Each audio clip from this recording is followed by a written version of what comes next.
Doctor Rajkumar ಅಂದು ಕನ್ನಡ ಚಿತ್ರರಂಗಕ್ಕೆ ವರವಾಗಿ ಬಂದ ವರನಟ. ಅಭಿನಯದ ಹಾಗೂ ಸೌಜನ್ಯದಿಂದಲೇ ಅಪಾರ ಕೀರ್ತಿ ಗಳಿಸಿ ಭವ್ಯ ನಾಡಲ್ಲಿ ಬೆರೆದ ಈ ಧೀಮಂತ ನಾಯಕ ಚಿತ್ರರಂಗದ ತಮ್ಮ ಸಹೋದ್ಯೋಗಿಗಳಲ್ಲಿ ಯಾವತ್ತೂ ಚಿಕ್ಕವರು ದೊಡ್ಡವರು ಎಂಬ ಭೇದ ಭಾವ ಮಾಡಲಿಲ್ಲ.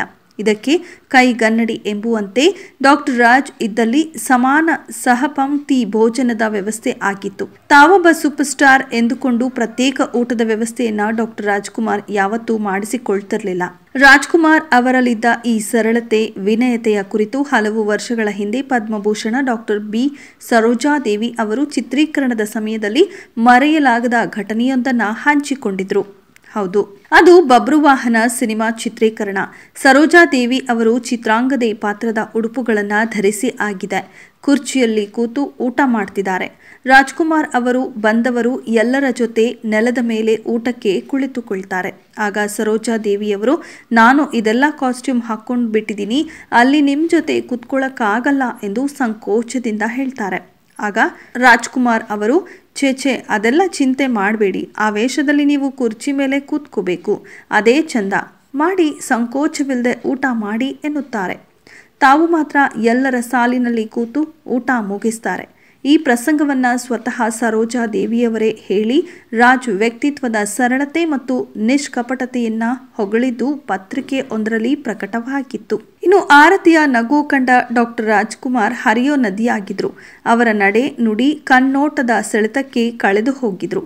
1971ರಲ್ಲಿ ದೊರೆ ಭಗವಾನ್ ಆಕ್ಷನ್ ಕಟ್ ಹೇಳಿದ್ದ ಚಿತ್ರ ಕಸ್ತೂರಿ ನಿವಾಸ.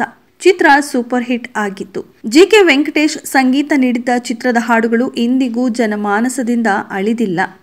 ಆದರೆ ನಿಮಗೆ ಗೊತ್ತಾ, ಇದೇ ಕಸ್ತೂರಿ ನಿವಾಸ ಚಿತ್ರದ ಸಮಯದಲ್ಲಿ ಆರತಿಯವರಿಗೆ ಆಗ ನೃತ್ಯದ ಅಭ್ಯಾಸ ಅಷ್ಟಾಗಿ ಇರಲಿಲ್ವಂತೆ. ಜೊತೆಗೆ ರಾಜ್ಕುಮಾರ್ ಜೊತೆಗಿನ ಅಭಿನಯ ಎಂದಾಗ ಯಾರಿಗಾದ್ರೂ ಆರಂಭದ ಅಳಕು ಇರುತ್ತೆ. ಈ ಒಂದು ಚಿತ್ರದ ನೃತ್ಯ ನಿರ್ದೇಶಕರಾದ ಉಡುಪಿ ಜಯರಾಮ್ ಮತ್ತು ದೇವಿ ಅವರು ಆರತಿಯವರಿಗೆ ನೃತ್ಯಾಭಿನಯ ಹೇಳಿಕೊಟ್ರು. ತುಂಬಾ ಸಮಯವಾದರೂ ಅಂದುಕೊಂಡಂತೆ ನೃತ್ಯ ಬರದೇ ಇದ್ದಾಗ ಆರತಿಯವರು ಅತ್ತು ಬಿಟ್ಟಿದ್ರಂತೆ. ಆಗ ರಾಜ್ಕುಮಾರ್ ಅವರು ನೃತ್ಯ ನಿರ್ದೇಶಕರಿಗೆ, ಯಾಕ್ರಿ ಆರತಿಯವರನ್ನ ಅಳಿಸ್ತೀರಿ, ಹೊಸ ಅನುಭವ ಮಾಡ್ತಾರೆ ಬಿಡಿ ಎಂದು ಆರತಿಯವರ ಬಳಿ ಬಂದು, ಆರತಿಯವರೇ ನಿಮಗೆ ಪಾರ್ಟ್ 2 ಮಾಡೋದಕ್ಕೆ ಇಷ್ಟ ಇದೆ ತಾನೆ ಎಂದು ಕೇಳ್ತಾರೆ. ಆರತಿ ಖಂಡಿತ ಇಷ್ಟ ಎನ್ನುತ್ತಾರೆ.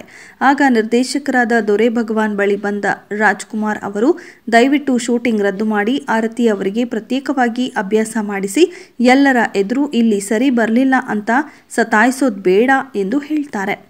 ಅಣ್ಣವರ ಮಾತಿನಂತೆ ಚಿತ್ರೀಕರಣ ಅವತ್ತು ರದ್ದಾಗುತ್ತೆ.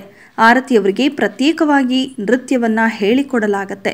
ಮರುದಿನ ಆರತಿ ಸರಾಗವಾಗಿ ಅಭಿನಯಿಸ್ತಾರೆ. ಮುಂದೆ ಕಸ್ತೂರಿ ನಿವಾಸ ಚಿತ್ರವು ಯಶಸ್ವಿಯಾಗತ್ತೆ.